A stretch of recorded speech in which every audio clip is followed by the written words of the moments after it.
I'll cut this out, but is it okay to mention that you're a cop?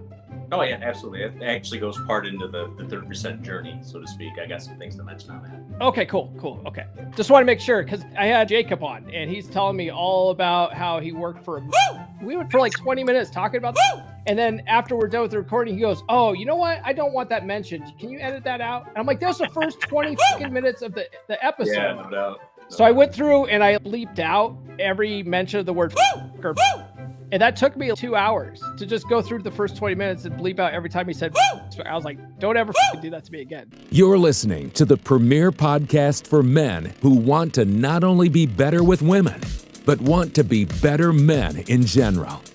This is the Come On Man podcast. And here's your host, Paul Bauer. What's up, everybody? Welcome back to another week of Come On Man. If you haven't done so already, like, subscribe, hit those notifications. You know what to do.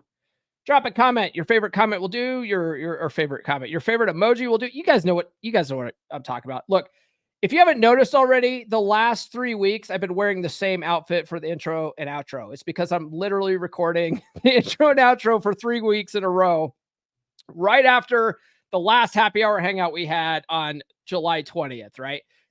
Recording these intros and outros separately is kind of a pain in the butt. So I sometimes like to batch record these. Now you know what we're doing. So this is the third recording. I've said this a million times. Drop a goddamn comment. You know what to do. All right. Follow me on social media. Links are in the description. If you guys send a super chat during one of these, I appreciate it. I won't be able to share it because this isn't live, but I'll be sure to give you a shout out on social media. So you can send a super chat if you want that shout out. That's cool. If not, no harm, no foul.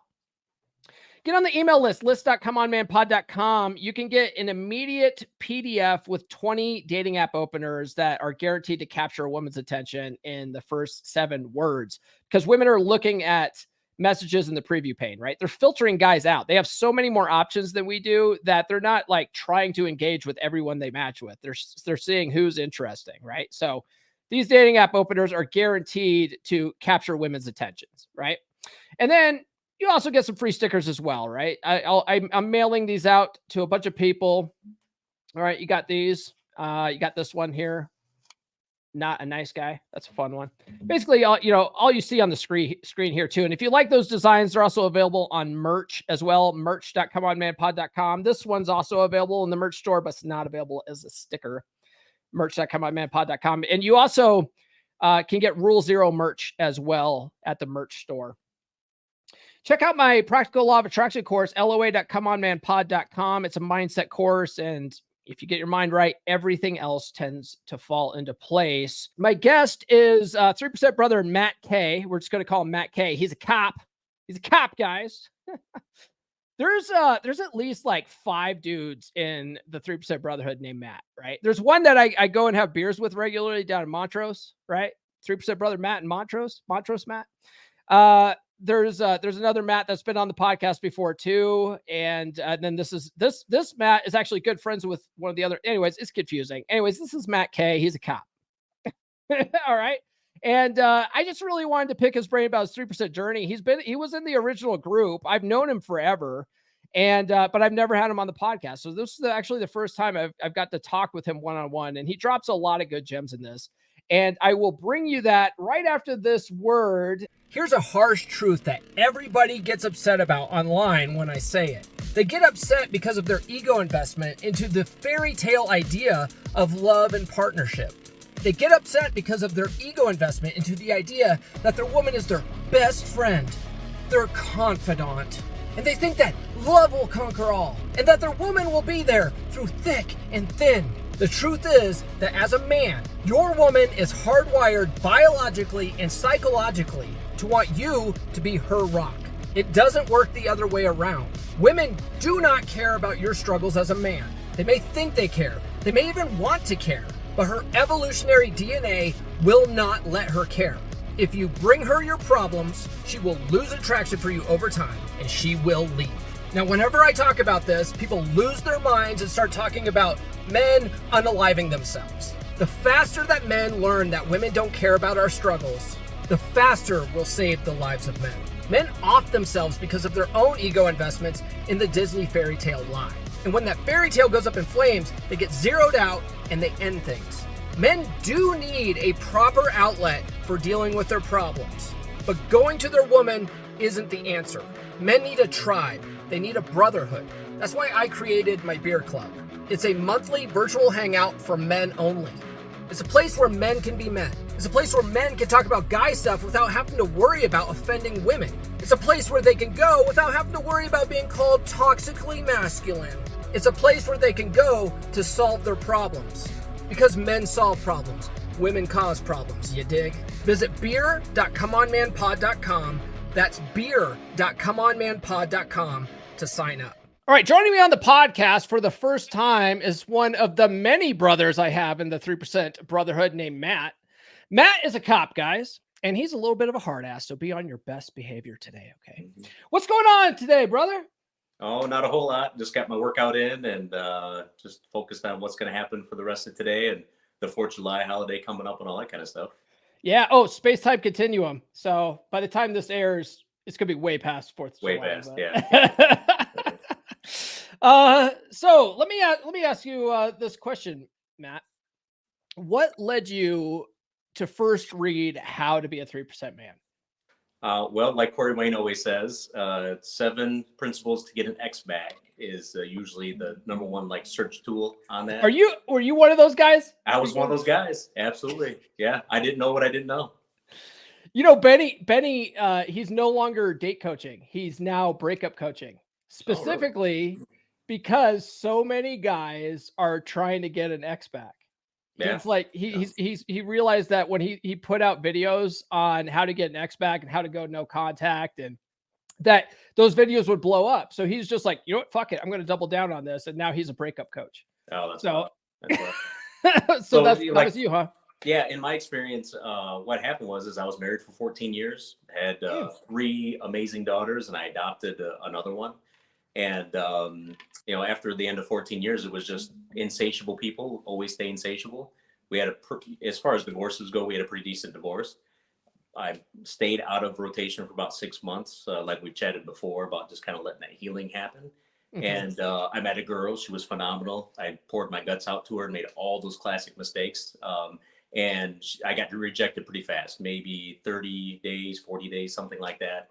And it came down to us, just breaking up, like just cutting ties, like a lot of anxiety on my half of things. And I specifically, like Google searched how to get an X back, and Corey Wayne popped up.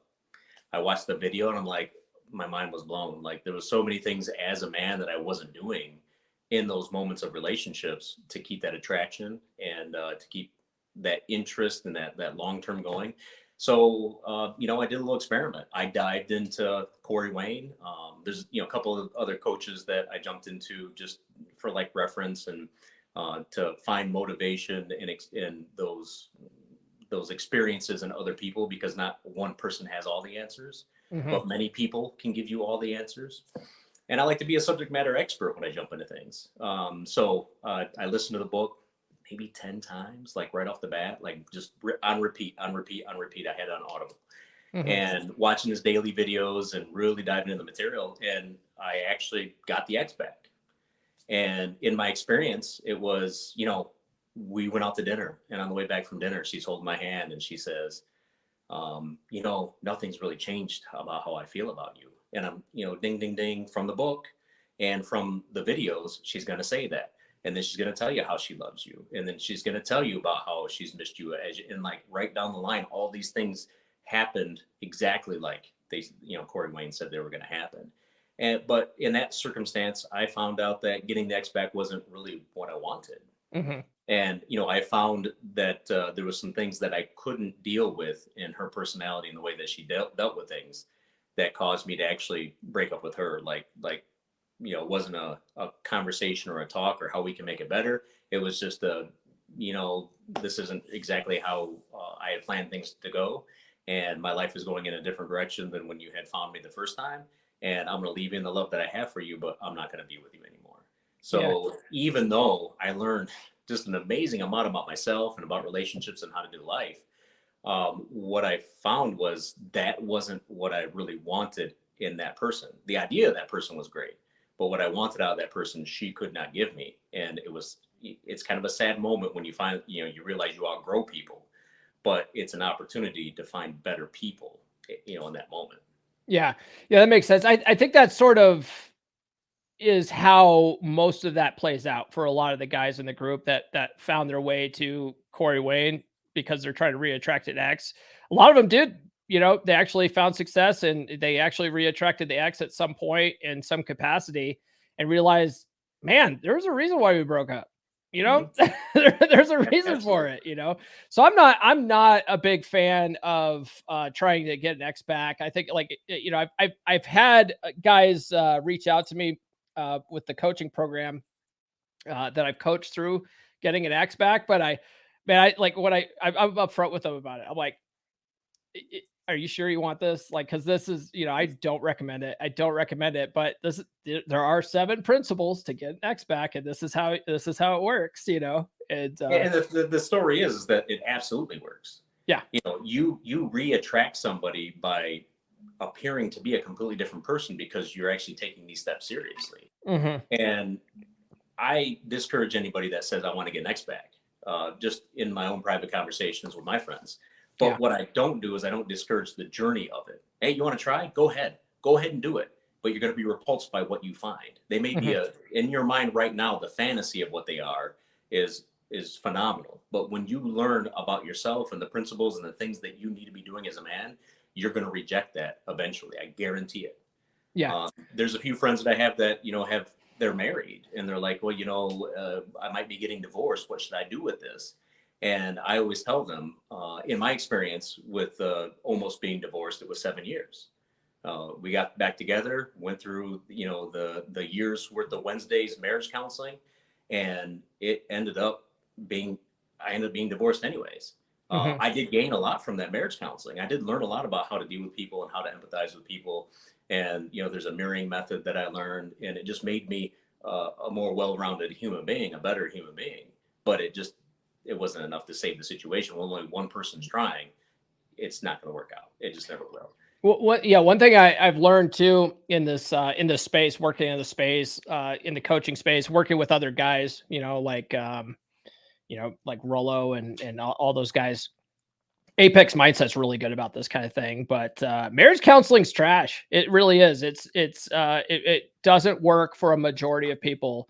And you go to marriage counseling and it's all about communication. You gotta, this is how you effectively communicate. And usually what happens is whatever partner, whosever idea it is to go to marriage counseling, they usually want someone to back them up to tell the other person why they're trash, right? Like why whatever it is that you're doing sucks. And that's not how it works. And then when the marriage counselor doesn't take one person's sides, or sometimes they do take the other person's side, they just it builds resentment, a lot of the times. And really what will help transform a relationship and it actually repair a relationship is working on your attractiveness, and getting back to the game and gaming your girl and stuff like that, and they don't teach that in marriage counseling. They don't teach how to be an attractive person and stop being unattractive. They don't do that.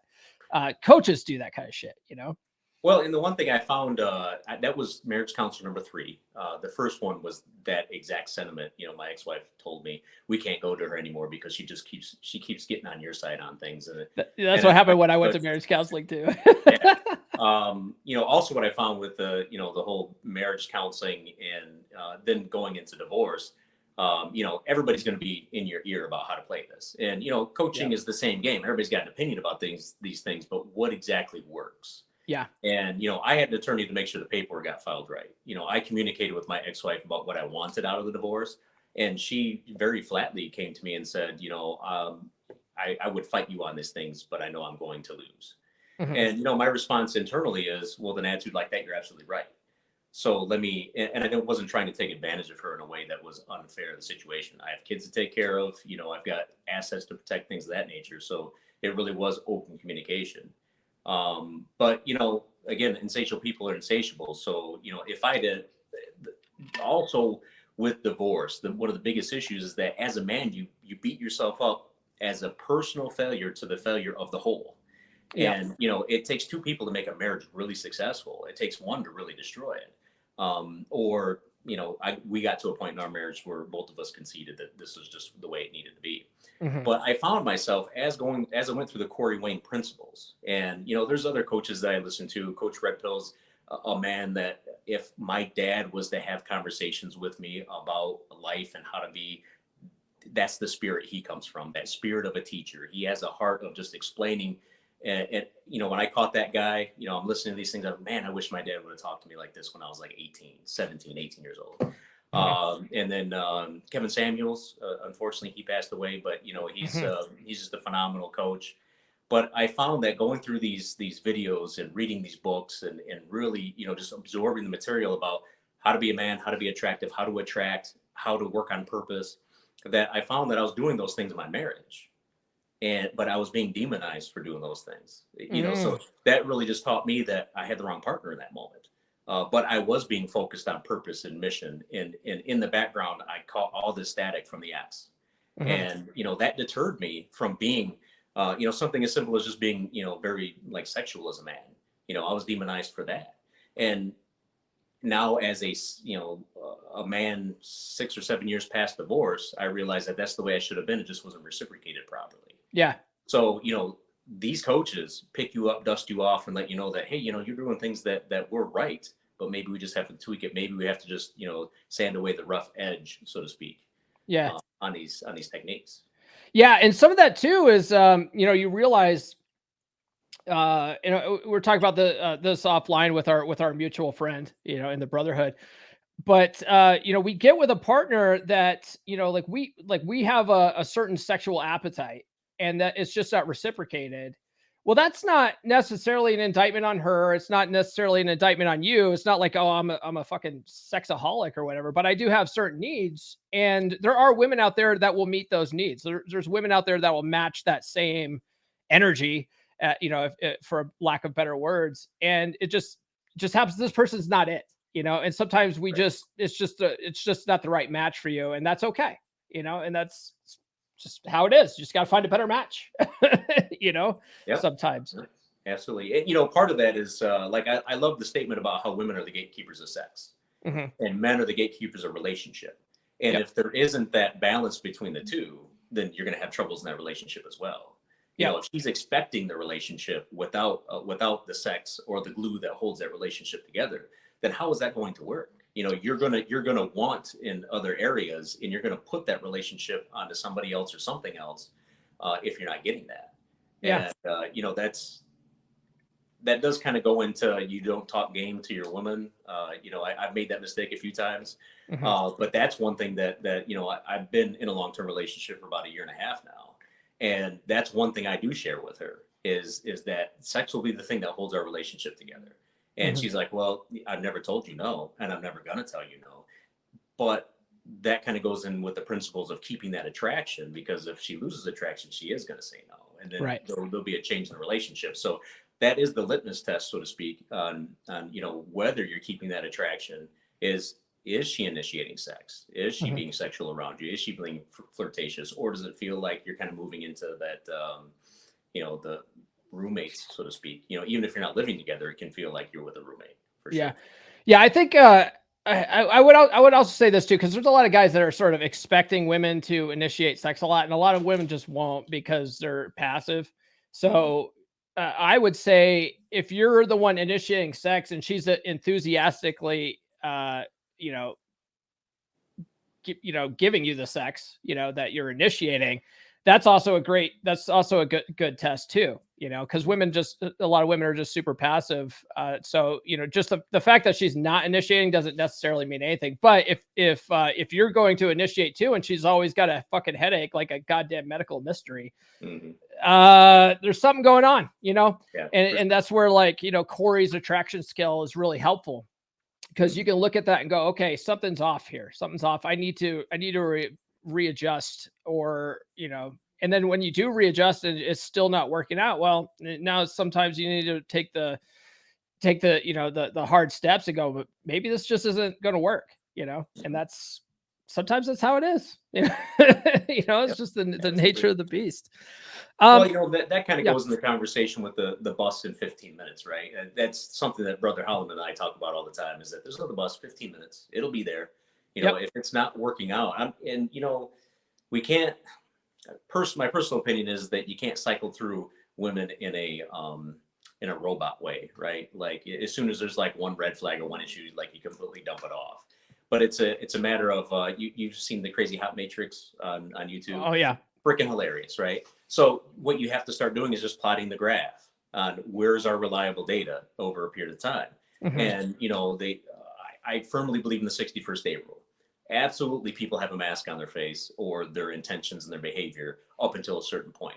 If you see her on the daily basis or multiple times a week, that is going to happen faster. And if you only see her once a week, or if the schedule doesn't work out, it's going to take a longer period of time. But you plot that reliable data based on what you see in front of you.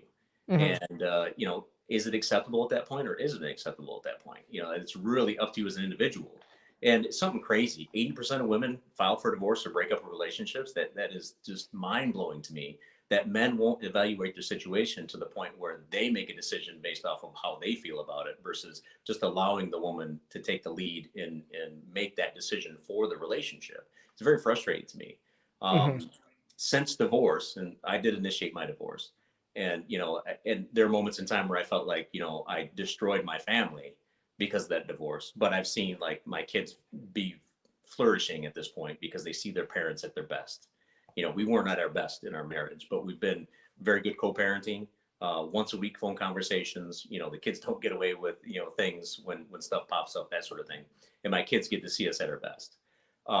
But since that, I've only been broken up with twice since divorce. Mm-hmm. And, Holloman will tell you, he's like, I don't know how you spin these plates. And it's like, well, it's just a matter of, having conversations, setting up dates, and getting things lined up so that, I think 3 to 5, 5's pushing it. I mean, that's just way too many people. 4 is my max. Yeah. Otherwise, it becomes too much of a problem, and then you're spending all your fucking time dating and stuff. You have no time to yourself, and that's important for your mental health, I think, too. Yeah, absolutely. But I had one girl that I dated for a short period of time, and she's like, well, I think you like the attention.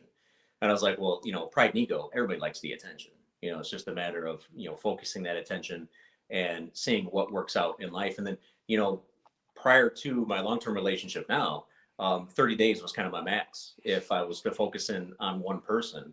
And, maybe that's, my ego of nobody can fence me in, so to speak. And once I started feeling comfortable, I would just leave the situation. So current girlfriend, I call her stay-at-home chick. Yeah, she's got, a fantastic job where she stays at home, obviously. She does a little bit of traveling. And she says things like, you want to go with me down this trip, but I'm going to be gone 3 or 4 days. And, I haven't been able to figure out the schedule yet to make that happen. But she tells me, I've never felt the need to, have a boyfriend come with me to one of these trips. It's always been my time. I didn't want them around. She's like, but you're completely different. And, I want to have you in those moments. And she tells me about how, it seems bizarre to her that she would open herself that way.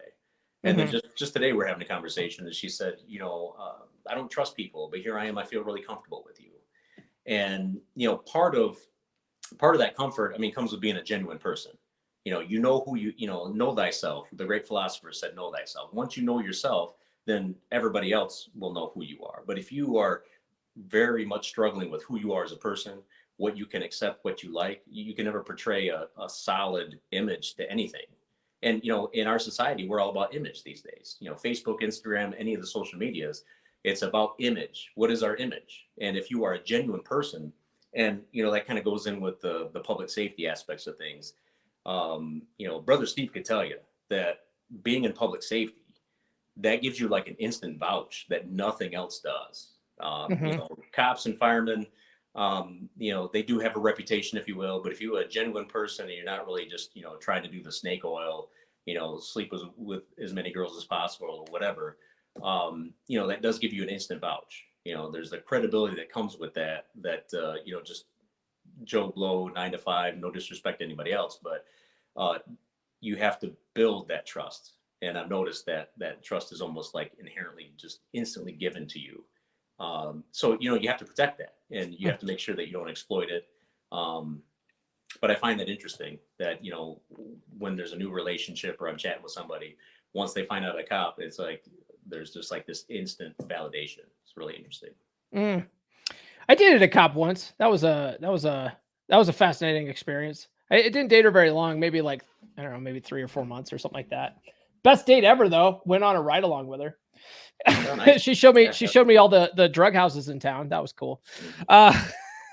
Well, it seemed to me that would be difficult to date a woman cop, though. My personal opinion and my observations is that there's so much in their masculine frame at all times, because you have to control the situation. That could you get her opened up into that feminine frame? Well, see, this was before I started studying this stuff, but that's what she was looking for. She was looking for a guy that really, like, she was into BDSM, because she wanted a guy that was just like really masculine and dominant, and so that was kind of an interesting experience, because it was the first time I'd ever really seen that. I had like, you sort of have this this connotation that women really aren't into that. No, women are into that. And especially female cops, because female cops spend all day handcuffing people and being the boss and pushing people around and getting into scuffles, and when they get home, that's the last thing they want to do. They want to be able to relax in their feminine. They want a strong masculine guy that can do that for them. And what ended up ending that relationship was because I was a needy little bitch for the most part. Like, just be perfectly transparent, that, like I said, it was before I studied any of the stuff and realized like I was doing everything fucking wrong, right? And she would she would have like a couple of days. I think she was basically working like 410s. I think that's how her department was working things. So she'd work 410s, and then she would have 3 days off. But that first day off after her 4 days of shifts, she really just needed time to herself and decompress. Definitely. And just from all the shit that you guys see out there on the streets. And I just didn't understand that, because I was just like, this is the only time we have to hang out. Like, I wanted to spend time with you. You're like just a needy little unattractive bitch. And so it was like, it was not long after that relationship that I really realized that, man, I need to figure out what the fuck I'm doing wrong here, So it was actually a good educational experience for me, dating a female cop. Get back to your 3% path too. You mentioned that, like, when you first discovered his book, you read it on repeat 10 times, and we're all supposed to sort of go for the 10 to 15 time magic number, and then we get our diploma. Have you read it past the 10 times? Like, do you continue to read it? And if so, how many times have you read it now? I'm on like 24 right now. Okay. 24. Yeah. So, it was hard and heavy to begin with, really just kind of memorize the information. But then, the repetition is the mother of skill, but you have to flow into it. You can't be the robot, right? So when you see the principles and you do the principles and you repeat the principles, then you become smooth with the principles. But I find that, now it's like once every 6 months, I'll jump back into it. Where before it was just like, as soon as I finished it, I'd start it again. You skip the first 2 chapters because that's just fill. And then, you get in the material, put it on 1.5 times, and, just really just look for the details that you missed the last time. And, Corey's right. We only really absorb certain information, but then personal relationships are degradable skill anyways. So, you have to constantly be in the material. For me, it's changed because, again, I'm in long-term relationships. So now I'm not so worried about pickup techniques. That's really no big deal. But now I'm in about, just maintaining that attraction and, keeping things moving forward. And then, where do I want this relationship to go? There's a lot of self-meditation on that once things become long-term, keeping things fresh, keeping the initiation going. And I can tell you that, when attraction continues, you don't have to make plans and you don't have to chase. You're always just invited to stuff. But then you don't want to just rely on that invitation. My work schedule is kind of wonky. I'm on 12-hour shifts. So 1 week I work 5 days, and that's split up between like a Monday, Tuesday, and a weekend. And the opposite shift, I only work 2 days, and it's right in the middle of the week. So planning things, it's obvious because my rotation just goes on forever in the same direction until like shift bids. So, she knows what my schedule is going to be, and then I get invited to things. And, we're to the point right now where like there's an invitation, like, to family events. She's met my parents, she's met my kids. And, how does that transition from just trying to figure out what I want for a relationship, and is this girl good enough to go to the next step, versus now where do we go even longer term? Is this something that, right now she's checking the boxes, but that it's still a continuous evaluation. You can't become stagnant in those things, even in the long term, because she could be on fire for you today, but if you start slipping up and causing problems, she's going to break up with you, just like the girl that you've only chatted with for a couple of weeks that ghosts you. There really isn't much of a difference. It's just now it's time. Now it's a continuation of the steps of the process. So yeah, 24, 25, something like that. I mean, Audible's awesome. That is the fastest way to really dive into the information. If you're not a great reader, or if you don't, like for me, I don't have time to sit down and read a book. My day is plotted out from beginning to end. I'm busy. It's just the way it works. But I can throw some earbuds in while I'm mowing grass and I can listen to them. Or, when I'm taking my hikes, I can listen to them and still get the information. So now it's kind of an evolution of things to where, I skip certain information just because it's not as relevant as it was in the beginning.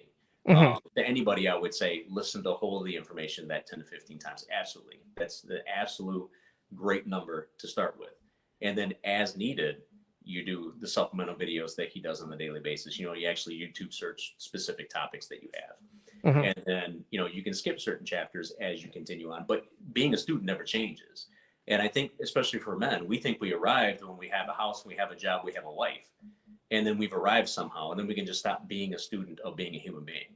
And that can't stop. Because if that stops, then, you stop. And then you get stuck in that place in time. There's a joke that comes to mind about, every dad that's ever lived, you can tell his most successful year because that's when he stops his fashion. And then you get stuck in that. It's just a goofy joke, but it's true. And then should we ever really stop though? Success is not necessarily a monetary term. Success is, am I growing and changing as a human being? Am I learning things? Am I more empathetic? Do I really hold and nurture the relationships around me? And I found that as I stay a centered man and I'm in masculine frame, I give people around me permission to be the people that they really are. The right, wrong, or different. There are some people that have been in my life that as I stay centered and masculine, they get really ugly. And guess what? I create hard boundaries there and I stick to those hard boundaries. One of those relationships with my biological mother. I have really hard boundaries with her right now just because of the way that she's acted. And the more centered and the more masculine I stay, the more she falls apart because she just doesn't know how to handle it. And, so like with my kids, I stay centered around my kids. I'm very masculine around my kids. I talked to them about Andrew Tate. How do you guys feel about Andrew Tate? I was just curious about what the response would be. Oh, we really hate that guy. And I'm like, why do you hate him? Do you know any of his information? Can you talk to me about anything he's ever talked about? Well, the boys at school talk about him. And I'm like, well, the boys at school probably really misquote him and take him out of context. I said, but what if I told you that I actually like some of his principles? My one daughter, she's 15, and she kind of gives me a dirty look and says, what are you talking about? So I give her specific examples about his teachings. And when I give those specific examples, I ask the qualifying question. Does that sound like a really bad way for a man to act? And she'd be like, well, no. And I said, doesn't it seem kind of like how your dad acts? And she's like, well, yeah. And I said, so what's wrong with that? I said, maybe these boys from school just don't really know how or what they're learning, and they're regurgitating the bad information. I said, because not every coach is going to be a good coach. And there's things in his teachings that you may not even want to listen to because it's a bad teaching. But that doesn't mean the coach is bad. That just means that one lesson isn't worth learning. And or maybe as a student, they weren't ready to learn the lesson that was being presented to them. Yeah. And that's the cool thing about revisiting the Corey Wayne information, because in specific moments in time of life, you may not be open and ready to learn the lesson that is in front of you, or it may not be pertinent to your situation. But as soon as you are ready, or you're going through a specific phase of life, like again, the 7 principles to get an X back, those guys are ready to absorb that information because that's the challenge that's on their plate right now. But it may not be the long-term relationship. Like, what's the challenge on my plate right now? How do I keep that long-term relationship interesting and exciting, and still keep the polarity and that interest there? So, we have to revisit information over and over again. I'm a big Dave Ramsey guy. He helped me take care of $70,000 worth of debt in 5 years, by doing those principles. But I still have to revisit the information from time to time, because sometimes I mess up and I get $1,000 on my credit card and I'm like, oh, the hell did that happen? And Dave would say, well, if you don't have a credit card, it can't happen. And that's where, I struggle with the financial journey, is that I still have to have that backup there. I've got an emergency fund, great. But in the moment in time where you don't have access to transfer accounts or your phone's on the fritz or whatever it is, sometimes you got to use that thing. But then you still have to be disciplined. And, Jocko Willink is another guy that I follow. And he says discipline equals freedom. Well, how does discipline equal freedom? Because if you know that your mind is structured in such a way that you're going to do things in such a way, there's freedom knowing that there isn't much that is going to get you off your center. Because as the great philosophers always said, meditate on all possibilities, so that when something happens, you're never surprised by it. So, I do spend a lot of time in reflective meditation on things. I think it's very helpful, especially in my business where things are chaotic on the daily. You just don't know what is going to happen. And the nice thing about my business is that I get exposed to many situations, many relationship situations between, boyfriend, girlfriend, husband, and wife, many situations dealing with their kids, that, a wise man will pay attention to what is presented in front of them, even if it has nothing to do with them. You're learning from the mistakes or the victories of other people, which is an amazing thing to do, because you don't have to live that life to learn that lesson. You just have to pay attention to what's in front of you. And a lot of guys don't do that these days either. The masculine approach to this world. I watch these kids in high school, because all my daughters are in sports. So, I get to see like the cross country kids, and I get to see how these boys react. And it's like, holy smokes, we got work to do. As the male half of things, we have work to do. And we have gender roles for a reason.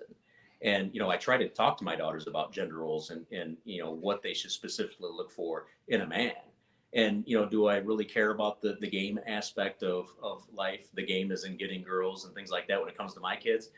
I know it exists, and I know my kids should be smarter than that. But it exists for a reason, because we have to be stuck in those gender roles. We have to, that helps with the attraction and the polarization, is that we have to have gender roles for a reason. And if my girls are going to be masculine girls, then I'll have to tell them to look for feminine boys. And, otherwise they're going to have relationship issues, and they're going to think it's them, when really it's just the situation that's in front of them. Yeah, for sure. You mentioned staying centered several times. Describe that for people if that have never heard that. What does it mean to be centered? Well, in my opinion, being centered is taking everything that would put somebody in a very emotional state and almost boxing it to the point where you can process it without having an emotional knee-jerk reaction to things. Because the emotional knee-jerk reaction is what's going to cause the most damage in a relationship or in just the situation in general. Like, for an example, my kid comes home and says, "Oh, I had a problem with a kid at school." The uncentered man would want to call the school, would want to find out who this kid is, want to cause issues. Well, the centered man would take all that information, and I've had to deal with this with my kids a few times, and it's more of a guidance on how they should handle the situation. Because, marriage counseling taught me one very specific thing when it comes to dealing with situations. If you bring something to my plate, I ask you two questions. Do you want me to fix it, or do you want me to listen? And that's very, very important, because there are moments in time where people just want an active listener. They don't want somebody to go in there and just be the bull in the china shop and just, go tear shit up. So I ask my kids that all the time. You want me to listen? You want me to fix it? And a lot of times they just want me to listen, and I'll give them some guidance on how to handle a situation. And it's very emotionally calm. It's not chaotic. And again, the chaotic situation causes you to make decisions that are rash, and rash decisions usually turn into bad decisions very quickly. And in relationships, it's the same thing. I mean, I had a interesting conversation with my girlfriend a few days ago. She was feeling some sort of way about a situation, and she goes, in that conversation, I explained to her, I said, you're acting very, very emotional in this moment. And I got to tell you, you're not going to get the same thing out of me. I'm going to take what you're giving me, and I'm going to have to think about this. And I'll get back with you about how I feel about it. Because in that emotion, and again, my marriage and a couple of other relationships have taught me that I can't have that very highly emotional reaction to things, because if you don't process it, you're going to say dumb things and you're going to act in a dumb way. And we can't be doing that. It's reckless, in my opinion. It's reckless to just have just a ridiculous reaction to things or become very emotional. And then if there's an emotional reaction, you're not centered, you're in your feminine frame, and then your girl can't trust you. Yep. Yeah, that makes a lot of sense. Going back to what you were saying about, one of the things you learn from counseling is, do you want my advice? Do you want me to listen? That's something that Corey teaches in the book too. There's a lot. It goes into a lot of depth, and if you read "Men Are from Mars, Women Are from Venus" about that, right? And man, that was something that at first it was a struggle. It was a struggle to deal with because most guys, like, we're sort of hardwired to fix problems. So you bring me a problem, well, I'm going to give you a fucking solution, Mhm. And our mutual friend there, Brother Holloman there, he was telling me about that yesterday. He was saying, like, his girl comes to him with a problem. He's like, look, I'm an alpha male. I fix problems, And I was like, did you skip that part in the book, man? Because we're not supposed to give them, we're not supposed to give them solutions to things. And it's a struggle for us, but when I finally embraced it, when I finally realized, like, hey, I don't have to, it's not my job necessarily to fix this problem, man, that is actually a really freeing feeling to be like, you know what, I'm not responsible for them fixing their problem. So let me just be an active listener here for a minute. And then if I'm really unsure, then I'll ask them that. Do you want my opinion on this? Do you want my suggestion on this? Or do you just want me to listen? Because 9 times out of 10, they're just like, no, I just want you to listen. Okay, cool. It's like, okay, cool. And it takes a lot of pressure off your shoulders when you realize that that's a question you can ask. Yeah. Because, I was raised in a generation where, you just handle it. You have a partnership and you have to help fix the problems. And that answer is actually no. There are moments in time where me trying to fix something, and whether it be a relationship with a woman or a relationship with my kids, who just all happen to be girls, this kind of, these principles actually play into those relationships very well. Even though it's a platonic, dad-daughter relationship, I allow them, just by being a strong masculine man, I allow them to investigate who they are as women more effectively. And if they ask me for a solution, I usually offer more than one. And I kind of peeve my girlfriend off quite a bit, because I always tell her, if you want a direct answer, I'll give you a direct answer. I'm very militant in my mindset, so I'm very blunt. And I've had to learn to soften the edges, and not because the answer is different, but because people around you can't accept the bluntness of that answer, or of your behavior at times. So it's not a matter of really trying to dumb it down or soften it up because it's the wrong thing or the wrong answer. It's because there are a lot of people that mentally they can't handle that hardness, and it creates an image of you just being an asshole. Yeah. There are moments in time where we have to be. And a lot of those moments are, we can't discuss this, we can't argue with this, I just need you to do it. Being a supervisor at work, that's moments like that. But then, there are times where you can just give yourself that time out. Hold on, let me rephrase this, because I'm protecting that relationship in rephrasing it. And when you do that, it also, you gain trust from your partner, because my partner knows that I'm a hard ass. My partner knows that she calls it a waffle box, that if I'm in a box, and I call it the mission, if I'm in a mission, it's hard for me to come out of that mission and go into another mission. An example was the other day, we were at a restaurant, started getting really, really busy. We're in the middle of a conversation. Big crowds make me nervous. Hey, you know what? It's time for us to go. And she was kind of frustrated with that, but she understood, because that's the way I compartmentalize dealing with those situations, that's just what needed to happen.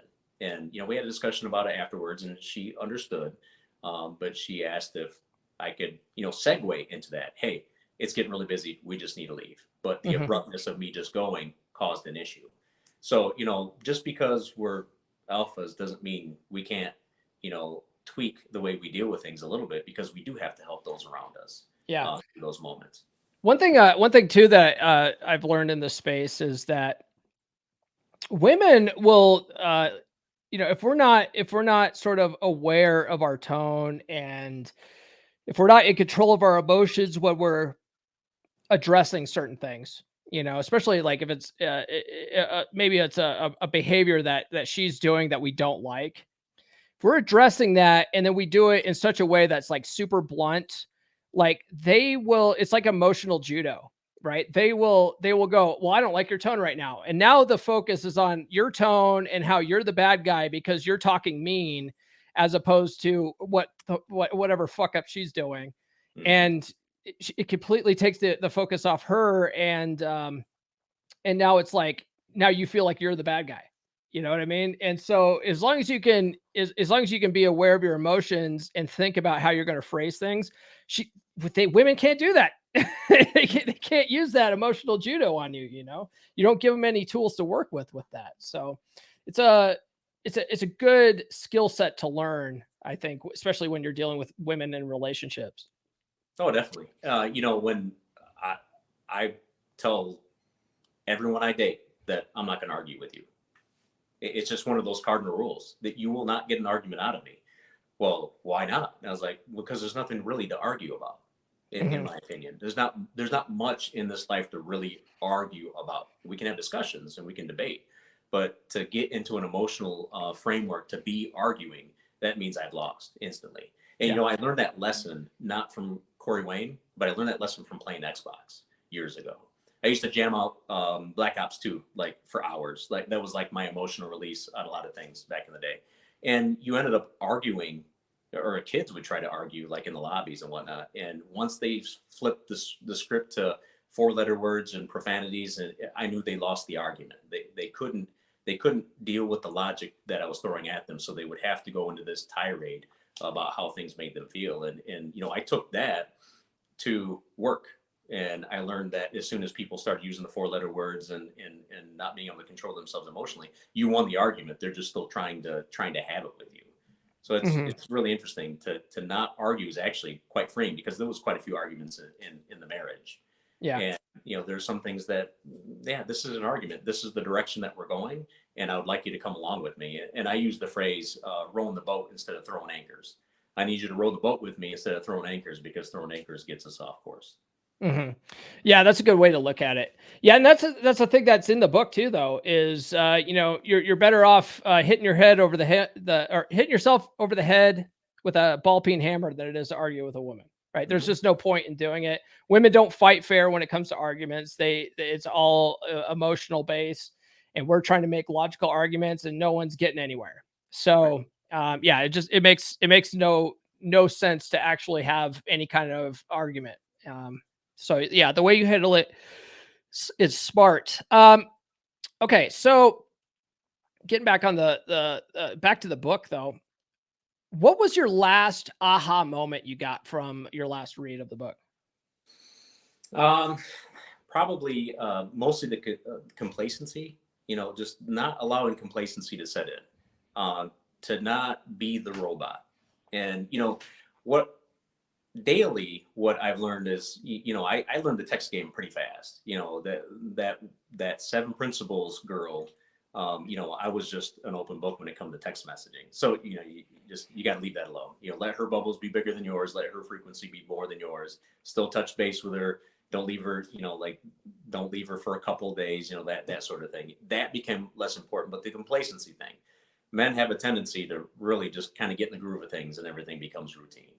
So, and again, the book unfolds as your circumstances unfold.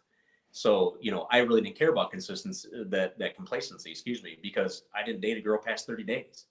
That's where I kind of got itchy and had to run away. I kind of felt like the runaway bride. Like I just, that was some things personally that I had to deal with when it came to, allowing that relationship to unfold just a little bit more, just to see where it was going to go. I mean, there's some big red flags that you just can't deal with, and you got to end a relationship.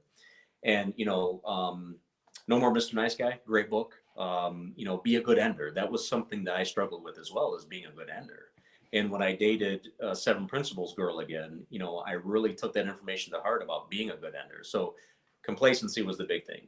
Men just are complacent human beings. When things feel good and it's cushy, we allow ourselves to drift into just that complacent mode. So, I like David Goggins, like I said, I take inspiration and the ideas of discipline where I can get them. And, we have to embrace this up. We have to do things that are hard.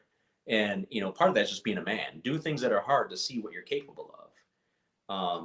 That kind of goes in the principle of knowing thyself, right? We're supposed to be creating the person that we want to be. And for me, hard stuff, I like to do physically hard stuff. You know, for my birthday, when I turned 38, I did 38 sets of 38 push-ups as the hard thing. It took me 2.5 hours to accomplish it. And I had been building up to it. It wasn't just something I decided to do. You know, that's a good way to blow out a shoulder. But I was doing P90X, and, you know, I'd have to pause the video to keep getting my push-ups in because I wanted to do it to failure on every single push-up station. And I'm like, how could I do something crazy? Just absolutely crazy. So I did the 38, and I'll save you the math. It's 1,444 push-ups.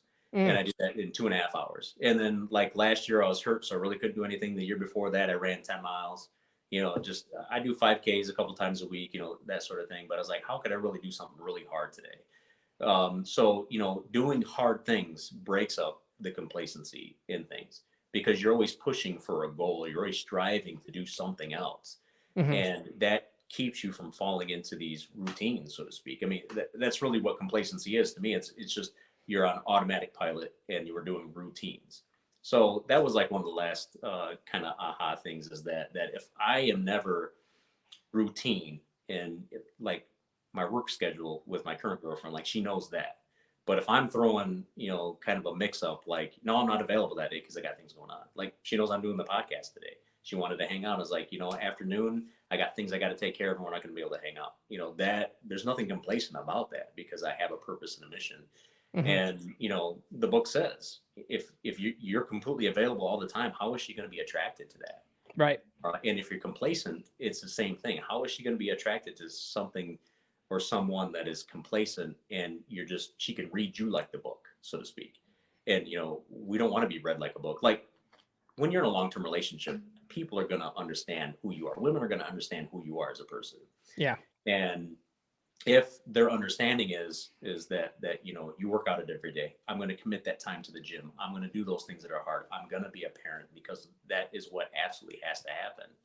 Then, you know, that attraction continues through the periods of time because you're not complacent, because you do have mission and purpose. And even if the mission and purpose is that, you know, I'm unavailable because I'm doing A, B, and C, because I've always done A, B, and C, I guess on paper, it almost feels like it could be complacent, but there are things that you have to do and they're not easy things. It's not, well, you know, I always go to this restaurant, I always sit at this table. It's not that kind of complacent. It's mission oriented complacent. And I guess that's where my militant mind comes from because, you know, I just focus on the mission. And yeah.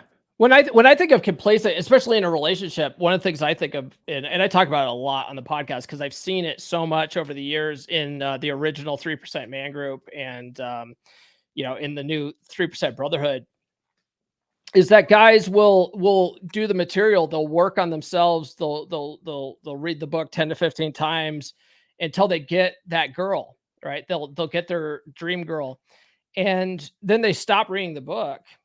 And they just fall back on old programming. And a lot of old programming tends to lead to unattractive behavior. You know, they think they've got to the finish line, stop taking the girl out on dates. They stop, you know, trying to sort of, you know, work on that attraction. They stop doing everything that made them the attractive person in the first place, you know, and then the girls like lose attraction for them over time and they end up breaking up with these guys and these guys end up back in the group. And so when I think of complacency, I think of, you know, you stop doing what got you to the show in the first place. You know, you stop doing everything that made you the attractive guy. And a lot of it is what you're talking about. You know, a lot of guys, they'll get into a relationship, they'll stop working out. You know, they'll just like, well, I already got her. I don't have anyone to impress anymore. And they get fat. They start going back to, you know, drinking beer and eating Doritos and stop doing stuff like P90X and, you know, whatever. And then they get dumped or whatever. And then they're like, oh shit, now I'm back on the dating circuit. I guess I better get back in shape. It's like, well, if you just kept doing that stuff from the beginning and maintained your shape, you probably wouldn't be dumped right now. You know, you got complacent. Well, and unfortunately, they have to start all over again, right? Yeah. Repetition is the mother's skill. It's a great line from the book, but it's absolutely the truth. I'm one of the trainers at my department.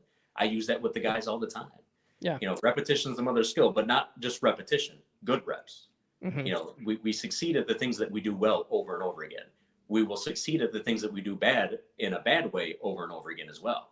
So, we have to put those good reps in that situation. And, that was one of the things that I was determined to do is to not lose myself in these moments, because no one person is worth you losing yourself, to put all that work in, to lose yourself, for them to leave, which was kind of the motivation for all of us. It was kind of the motivation for us to get started to begin with. Yeah.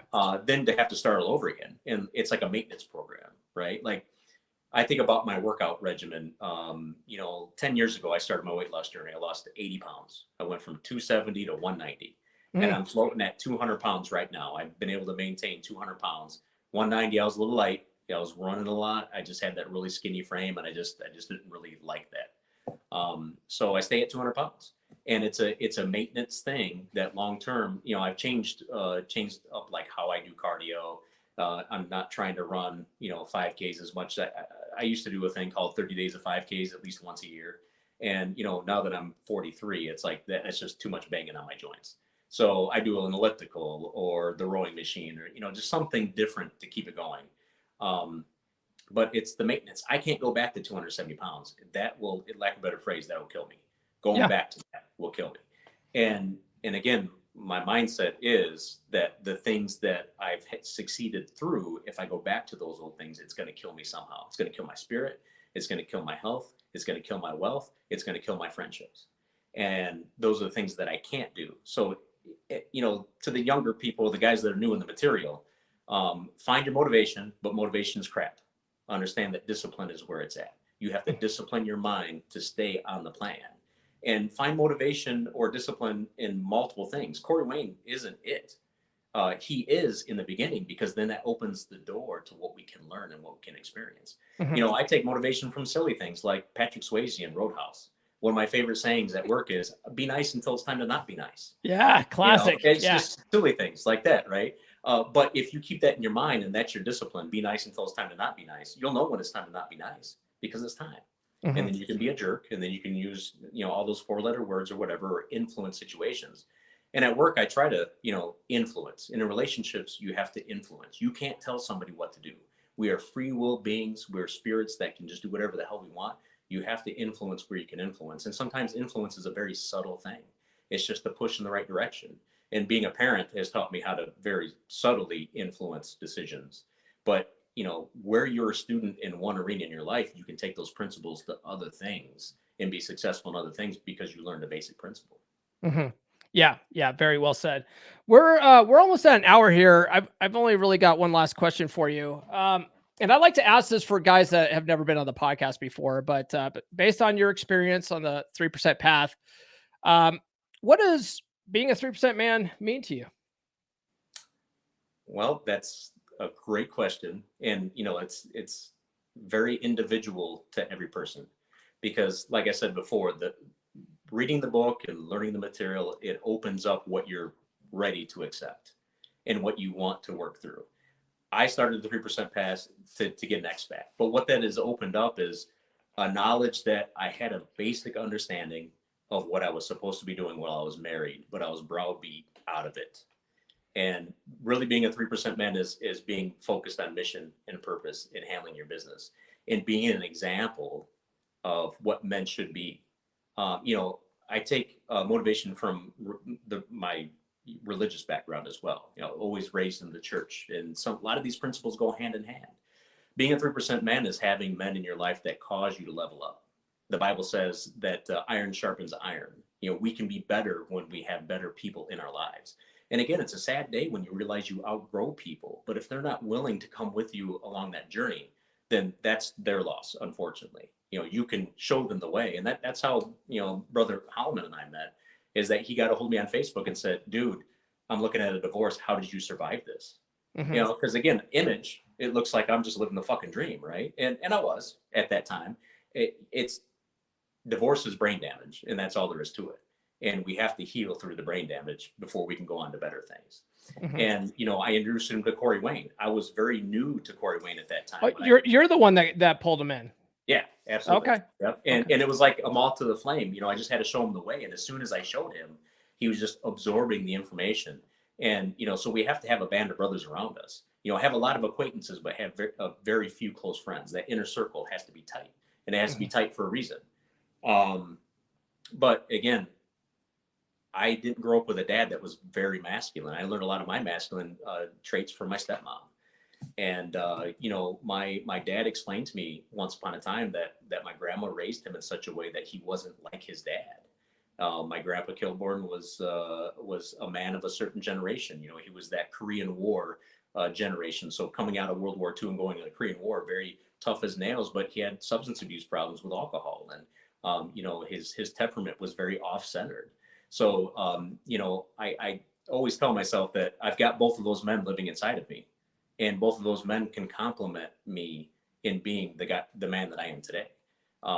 There's a moment to be very hard as nails and very blunt, but there's also moments to take your influence and use it in ways that benefit everybody that's involved. And my dad is a very empathetic person. He is very much in touch with his feelings. And, there's things to learn from all of these things, and if I could say anything about being a 3% man, it's about being a student. It's about being a student of the man that you want to be, and taking the tips, the tricks, and the details on how to get there, and then how to stay there. Because if we're not constantly being a student, then we're not learning and growing. And in my opinion, the path of this life is to grow as a human being constantly. There's moments in time where we're gonna be in dark places, and we're gonna be not learning and growing and changing. But we should be reaching out, and if there's something you don't like in your life, you have the power to fix it. You absolutely do. And there's many teachers out there that can help you with those things that are needed to get into that next phase of life. And if we're not growing and we're not changing, then we're going to fall, like you said before, back into our old routines. And the old routine should essentially make us want to throw up. It should really, when you look at your old behavior, you should be nauseated by it, because it wasn't the best man that you could be. And I look at the way that I compromised, through marriage in that long term, how I compromised myself and my life and where I was. And that really makes me sick to my stomach. I can't be there again. So 3% men are students. We are learning, we are changing, we are growing, we are searching for whatever it is that we want our lives to be and how to get there. And the nice thing is that we can be an example to other people. We can pull people into the fold, so to speak, but it's an individual journey, so to speak, kind of like, like that religious life that I explained to you. There's an individual aspect to it, is that all the information is here. We can lay it out on the table. There it is. But you have to take it. You have to absorb it. You have to actually put it into your life in a meaningful way. And if you're not doing those things, or if you're cherry picking information, you're not going to be the well-rounded person that you could be based on the journey that you're taking. Yeah. Yeah. Very well said. I think Tony Robbins is the one that I think heard say this. He basically, if you're not growing, you're dying, Yeah.